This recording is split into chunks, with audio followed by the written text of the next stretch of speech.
Welcome to ஜெய ஸ்ரீராம். இந்த வீடியோவில் நாம் என்ன பார்க்க போகிறோன்னா, நாம் அன்றாட பயன்படுத்துவோம் இல்லைங்களா இஞ்சி, அதை தோல் சீவி அதை தூக்கி போடாமல் காய வச்சு எடுத்து வச்சுருக்காங்க. இப்போ இதை வச்சு சூப்பரான மசாலா டீ எப்படி தயாரிக்கலாம்னு பார்க்கலாம் வாங்க.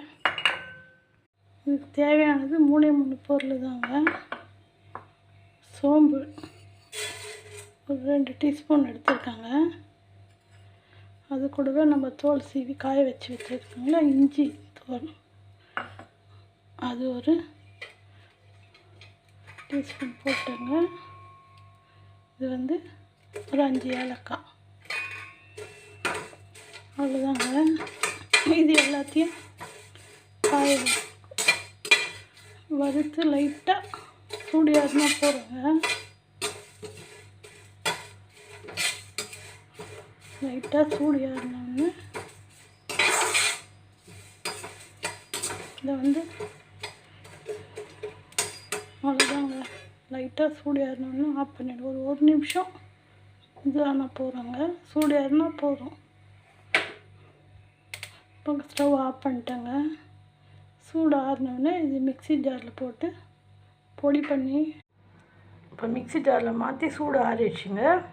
இப்போ பொடி பண்ணி எடுத்துகிட்டு காட்டுறேன் பாருங்கள்.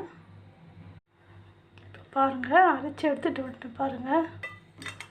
இந்த அளவுக்கு கொரு இருந்தாலே போதுங்க. ரொம்ப நைஸாக அரைக்கணுன்ற அவசியம் இல்லைங்க, இந்த அளவு இருந்தால் போதும்.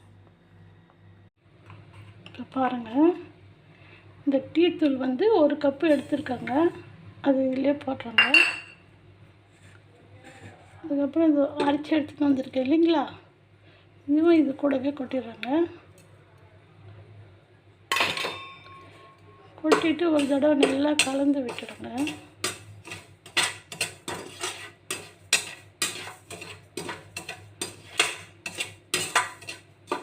கலக்கணுன்றதுக்காக இதிலே போட்டு மிக்ஸ் பண்ணி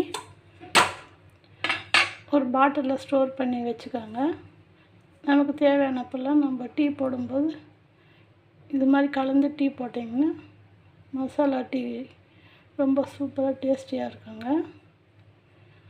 நம்ம வேஸ்ட்டாக தூக்கி போடுறது, அதை கழுவி எடுத்து வச்சு அது ஒரு யூஸ்ஃபுல்லான மசாலா டீ தயாரிச்சிருக்காங்க. வாங்க டீ போட்டு பார்ப்போம்.